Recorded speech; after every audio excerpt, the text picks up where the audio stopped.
Hello everybody, myself N K Jha and you watching play with chemistry. आज जो हम success को बुलाने जा रहे हैं वो सबसे पहले तो एक शिक्षक हैं, साथ में वो ऑथर भी हैं। और उन सक्सेस का नाम आप जानना चाहोगे, आप पहचानना चाहोगे, आप जानते भी हो उनका नाम, ठीक है। और वो एक ऑथर हैं बालाजी पब्लिकेशन से। उनका एक बुक आता है जिसका नाम है ट्रिकी अप्रोच, जो आईआईटी और नीट के लिए फेमस बुक है। तो आज हम उनसे मीट करना चाहेंगे। और आप लोग बहुत दिन से मैसेज कर रहे थे हमको कि सर से मिलाइए। तो आज वो शख्सियत मेरे सामने हाजिर हैं और आप लोग के सामने रूबरू होने जा रहे हैं। सो दिल थाम के बैठिए, वो सर आप लोग के सामने आ रहे हैं। वेलकम सर, आइए sir, please sir come on stage.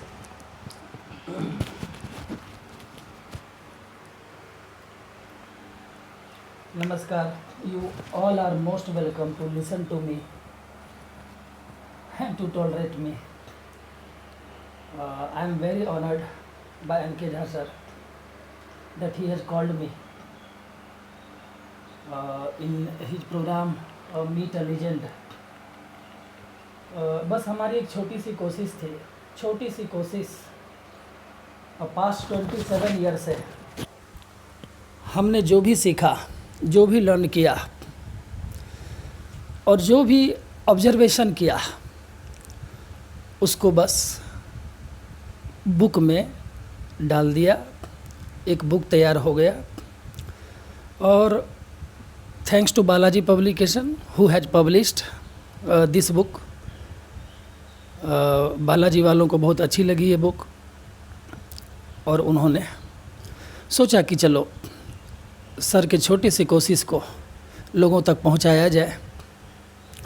आप ज़रूर ये बुक पढ़ें, physics a tricky approach, Balaji publication. You will never regret and you will be very beneficial, you will get benefited. Thank you sir, आप यहाँ पे आए, आपका स्वागत है इस प्रोग्राम में। मीट जो है ए लीजेंड, इस प्रोग्राम में आपका स्वागत है। सबसे पहले जो जहन में ये बात आती है कि आपका 27 ईयर का जो जर्नी है, वो जर्नी जो है एजुकेशन से है। थोड़ा सा उस जर्नी के बारे में आप ब्रीफ करेंगे बच्चों को? जी, एक्चुअली बहुत कड़वा एक्सपीरियंस रहा है हमारा 27 ईयर्स का। और हमारे जैसे कई कॉमन आम लोगों के लिए, कॉमन पीपल के लिए, कि जब हम लोग टीचिंग शुरू किए तो अच्छी बात है, प्रॉब्लम सॉल्व करना, डिराइव करना, ये सब बहुत आम बात होती है। लेकिन जैसे जैसे टाइम बीतता गया तो ऑब्जर्वेशन भी बढ़ा। मैंने ऑब्ज़र्व किया कि कई प्रॉब्लम्स, जो कि आप फिजिक्स ट्री की अप्रोच में देखेंगे, चैप्टर 0 में ऑब्जर्वेशन स्किल नाम है, कि कई प्रॉब्लम्स, मैं नहीं ये बोल रहा हूँ कि सारा प्रॉब्लम्स, तो कई प्रॉब्लम्स हम लोग विदाउट एनी मैथमेटिकल एनालिसिस और इक्वेशंस और formula we can solve the problem just by observation. There are many examples, there are many questions which have been asked in JEE Main, even IIT, NEET. When you will purchase the book, then you will see that there are many questions which can be solved without any mathematical equations, formula, and only by observation. And observation is a big thing for students. अगर आप पढ़ते हो तो इस होड़ में, इस competition में मत आओ कि हमें इतने प्रॉब्लम सॉल्व कर लेने हैं, आज होमवर्क कंप्लीट कर लेना है। आप एक प्रॉब्लम पर टाइम दो, and that problem should be solve by yourself without any help. You will have to think in proper way to solve the problem, and it is very necessary. अगर आपका observation skill develop नहीं है तो मेरे हिसाब से पढ़ना बेकार है ना। अगर आप टाइम नहीं देते हो, सिर्फ एक कंपटीशन में लग जाते हो कि आज मुझे 100 प्रॉब्लम सॉल्व कर लेना है बाय हुक और by crook, by any means, then this is not the proper way of study. I have experienced during my teaching life that observation is very necessary. Sure. Sir मेरा एक और जो है प्यारा सा क्वेश्चन है कि 27 ईयर के जर्नी में आपके हम ये मान के चले कि 27 ईयर के जर्नी में लगभग 20 आप तो पढ़ाए हैं वैसे लाखों लाख बच्चा को, लेकिन 27 ईयर के जर्नी में हम ये मान के चले कि 27,000 बच्चे को तो आप ज़रूर डील किए होंगे इतना, और बहुत सारा इंजीनियर डॉक्टर आप दिए हैं इस मार्केट को। Obviously I think 4 to 5 lakh students okay minimum during 27 years. Although I was not perfect, but no one is perfect. I just try my level best to get them know about physics. I am also not perfect. Sir आपके लिए एक बच्चा बहुत ही प्यारा सा message भेजा है, थोड़ा सा आप देखें, बहुत ही प्यारा सा मैसेज भेजा है। ठीक है, आपका बुक देख के सुंदर सुर सजाने को साज बनाते हैं, नौ सीखिए परिंदे को बाज बनाते हैं। इस बच्चे के लिए क्या बोलना चाहेंगे? 2 शब्द बोलिए। Thank you very much. बहुत सुंदर लाइन है और आपका रैमिंग भी बहुत परफेक्ट है, विद मीनिंगफुल रैमिंग है, और एक कंस्ट्रक्टिव ब्रेन इंडिकेट करता है, और एक कंस्ट्रक्टिव ब्रेन ही कुछ कर सकता है। जी सर।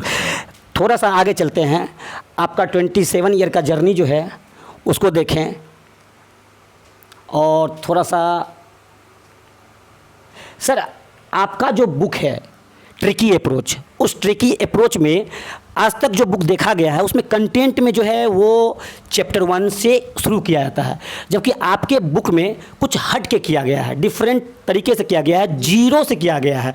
ये जीरो का मतलब मेरे समझ में नहीं आया, मेरे समझ से परे है। और साथ में ऑब्जर्वेशन स्किल, इसके बारे में थोड़ा फोकस करें। Actually, this book is for JEE Main and NEET, for the preparation of JEE Main and NEET. But I have tried that all the theories are also given in synopsis form. तो अब सवाल ये है कि chapter 1 11th, तो mainly तो chapter 1 तो शुरू होता है यूनिट मेजरमेंट एंड डायमेंशन। उसके पहले जैसा आपने एनसीईआरटी में भी देखा है फिजिकल वर्ल्ड, तो वो आपको ये बता रहा है, फिजिकल वर्ल्ड है एनसीईआरटी में फर्स्ट चैप्टर, तो वो आपको ये बताने की कोशिश कर रहा है कि साइंस का क्या स्कोप है, हम साइंस क्यों पढ़ते हैं। कोई फार्मूला है, सेंट्रीफ्यूगल फोर्स है ना, there are many types of forces, electromagnetic force, centrifugal force, and how are they applied in your practical life. तो उसमें तो इस तरह से दिया है, लेकिन चैप्टर 1 एनसीईआरटी के बाद उसमें भी यूनिट डायमेंशन से फर्स्ट चैप्टर वही है एक्चुअली। लेकिन जेईई मेन नीट के लिए ये बुक थी, तो इस बुक में मैंने सोचा कि अब तो कई प्रॉब्लम तो ऑब्जर्वेशन पर हो सकता है, सिर्फ ऑब्जर्वेशन पर, without mathematical equation, without formula, and so chapter 0 is given in the book, कि उसमें आप सिर्फ अपना स्किल बढ़ाएंगे, उसको देखकर आप सीखेंगे कि किस तरह से हम लोग, बहुत सारे क्वेश्चंस हैं जेईई मेन नीट आईआईटी के, उसमें एग्जांपल्स में आप देखेंगे, बुक खरीदेंगे तो श्योर, और आप बहुत खुश होंगे, क्योंकि उसमें वो जनरल मेथड भी और ऑब्जर्वेशन स्किल भी दिया गया है कि किस तरह से हम सिर्फ ऑब्जर्व करके क्विक दे सकते हैं आंसर फास्ट। तो वो तो कोई चैप्टर था नहीं, लेकिन हमने इसको एक चैप्टर बना दिया। तो चैप्टर 1 के पहले क्या होगा? Obviously origin, chapter 0 origin, it makes sense to the origin, that's why chapter 0 is given by the name of observation skill. Thank you sir, बहुत अच्छा से आप इसको एक्सप्लेन किए हैं। अभी बच्चे इंतज़ार कर रहे हैं बुक का कवर पेज देखने को, बेताब हैं। तो सर मेरे पीछे भी स्क्रीन पे है, उसको दिखाया जाए बच्चे को। और ये बुक है, बहुत ही प्यारा सा बुक है ना, बालाजी पब्लिकेशन से, physics a tricky approach for JEE Main NEET by DK. Dharmatma sir. हाँ, उसके बाद सर कुछ प्रॉब्लम हम इस बुक से लिए हैं, कुछ प्रॉब्लम लिए हैं जो मुझे अच्छा लगा, क्योंकि हम भी साइंस से ही हैं, तो मुझे अच्छा लगा। उस प्रॉब्लम को थोड़ा सा हम लोग देखते हैं। सर आपका पहला ही जो है स्किल में ही, ऑब्जर्वेशन स्किल में ही एक पहला प्रॉब्लम से मेरे को पाला पड़ा, एग्जाम्पल 1 ही। सर इसके बारे में कुछ बोलना चाहेंगे? कई बार क्या होता है और कई लोगों ने ये चीज़ ऑब्जर्व किया है, I am not the first person to do who is doing such type of observation, there are many people in India, बहुत स्कॉलर हैं यहाँ। जैसा आप देख सकते हैं कि अगर speed, acceleration and force are considered as fundamental unit, और आपने देखा होगा कि प्रीवियस कई ईयर्स में जेईई मेन में इस तरह का क्वेश्चन आया ज़रूर है। आप देखेंगे क्वेश्चन बैंक तो आपको पता चल जाएगा, दिया ही है क्वेश्चन इस टाइप का, इस कंसेप्ट का।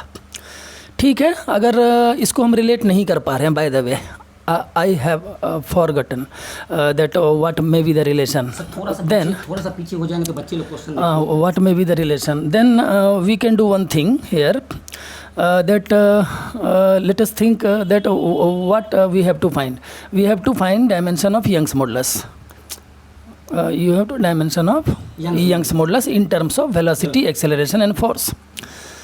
तो हम Young's modulus का डायमेंशन निकाल लें बेसिक फंडामेंटल क्वांटिटी में, और ऑप्शन में चेक कर लें कि which one matches with the dimension of Young's modulus. That will be our answer, as I have done in the solution, that in this option you can see that option A भी बनाया गया है, option B भी बनाया गया है, option हाँ, हमने चेक किया है कि ऑप्शन ए तो मैच नहीं कर रहा है यंग्स मॉडुलस के डायमेंशन से, तो ये रॉन्ग हो गया।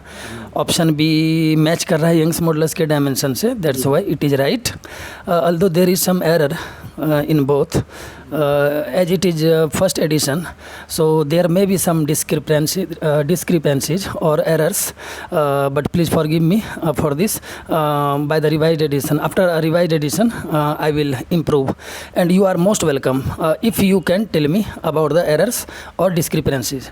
Okay, तो ये देख सकते हैं आपकी यंग्स मॉडुलस, मतलब आप इसका डायमेंशन मैच कर लो ऑप्शन में से, क्वेश्चन का डायमेंशन, दैट्स इट, हो गया। और नहीं तो अगर आपको पता है रिलेशन तो ऑब्वियसली आप कर सकते हो जनरल मेथड से। सर आपके सामने फिर जो है इसी बुक से हम एक दूसरा क्वेश्चन भी लेके आए हैं। हम देख रहे थे ना कि मतलब आपके इस बुक में कोई प्रॉब्लम या मैक्सिमम प्रॉब्लम को 3-4 मेथड से बनाया गया है। या तो बच्चे तो हो सकता है इसमें कंफ्यूज करें, 3-4 मेथड से बनाया गया तो बच्चे कंफ्यूज करें, या हो सकता है कि बच्चे चारों मेथड को अडॉप्ट करें। तो आपका इसमें सोच क्या है सर? इस 4 मेथड बनाने का सोच क्या है, इसको एक्सप्लेन करें। एक्चुअली बहुत सारे प्रॉब्लम्स इस तरह के हैं जिनको सॉल्व किया गया है कई मेथड से, 4 methods, 5 methods, very less number of problems are, but I have tried, और मैक्सिमम ये 99.9% problems have been solve by 2 methods, tricky approach and general method. तो इसमें मेरा सोच ये है कि आप कितने तरह से सोच सकते हो, in how many ways you can think to solve any problem. Just think practically about any problem that it's happening with me practically, then you will be able to solve, I think. जैसे इसमें ही जैसे इस problem को लिया गया है sir, हाँ, trick में if F1 and F2 are 2 opposing forces on a rigid body, है ना, ब्लॉक और रोप ETC वगैरह के लिए दिया गया है। तो आप इस तरह से लिमिटेशन भी लगाए हैं ट्रिक में, this trick is not applicable for, है ना, इस तरह से आप बोले हुए हैं। फिर एग्जाम्पल भी दिया गया है और बताया गया है सॉल्यूशन को। हाँ, आप देख सकते हैं क्योंकि every trick has some limitations and all the limitations have been written in the book. Sir मेरे को एक दिमाग में फिर बात आई कि आपके बुक का नाम ट्रिकी अप्रोच क्यों रखा गया? एक्चुअली कहा जाए तो ट्रिक क्या है, वो कोई मैजिशियन तो है नहीं कि कोई ट्रिक दिखाएंगे, बस ये एक ऑब्जर्वेशन है, और ट्रिकी अप्रोच एक इम्पैक्ट डालता है। अब है तो ऑब्जर्वेशन ही सब कुछ, हाँ, शॉर्ट मेथड है, और क्योंकि क्विक सॉल्व कर सकते हैं प्रॉब्लम, तो एक और अच्छा इम्पैक्ट डालने के लिए इसका नाम ट्रिकी अप्रोच दे दिया गया। आप समझ लें तो ट्रिक है, अदरवाइज ऑब्जर्वेशन है जो यूजुअल जनरल मेथड से हटकर होता है। जी, थैंक यू सर, बहुत सारा आपने बात बताया बच्चे को और बहुत सारा पॉजिटिव बात बताए। आप यहाँ पे आए इसके लिए मैनी थैंक्स सर। ठीक है सर, और आपका बुक जो है, ये मेरी तरफ से शुभकामना है कि आपका बुक ऑल ओवर इंडिया, क्या पूरे वर्ल्ड में फेमस हो, और है भी, चल भी रहा है, आउट ऑफ स्टॉक चल रहा है मार्केट में। और आई होप कि मुझे ये लगता है कि बच्चे देखेंगे ज़रूर, एक बार इस बुक को देखेंगे, समझेंगे और सोचेंगे कि ये बुक प्रॉब्लम बुक है हालांकि, और बच्चे इसमें इंटरेस्ट लेके, है ना, आईआईटी का प्रिपरेशन या नीट का प्रिपरेशन इसको देख के आसानी से कर सकते हैं। ठीक है, और बच्चे को आप लास्ट में क्या कहना चाहेंगे, एक लाइन बोल दीजिए आप। बस इस बुक को आप सबका प्यार मिले, आप प्यार दें, आप मुझे प्यार दें, मैं आपको रिजल्ट दूंगा, यही कहना चाहता हूँ। ज़रूर ख़रीदें book, you will never regret, promise.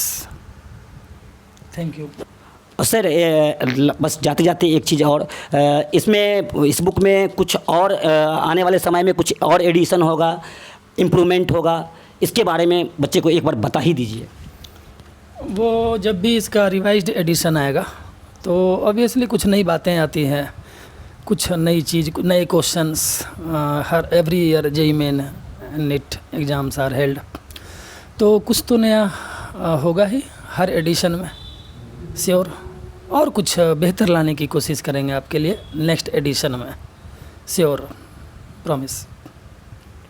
Thank you sir, thank you. बहुत ही अच्छा लगा सर से मिलके, मीट करके बहुत ही अच्छा लगा। और इसी तरह से आप लोग के डिमांड पे बहुत सारे ऑथर आते रहेंगे हमारे पास, मिलते रहेंगे आप ऑथर से। और ये हम लोग का सौभाग्य है कि हम लोग उस धरती से बिलोंग करते हैं जहाँ पे बहुत ज्ञानी विद्वान लोग जो है अवतरित हुए थे। चलिए आज जो है हम इनको सलाम करते हैं, है ना, और सलाम करते हैं और आगे कामना करते हैं कि आगे और 27 ईयर और दे बच्चे को, जो बच्चे में क्या पूरे देश में बच्चे का नाम रोशन हो, बच्चा कुछ अच्छा करे। ठीक है, फिर मिलते हैं छोटे से अटली पटली डिलीशियस ब्रेक के बाद। Bye bye and take care.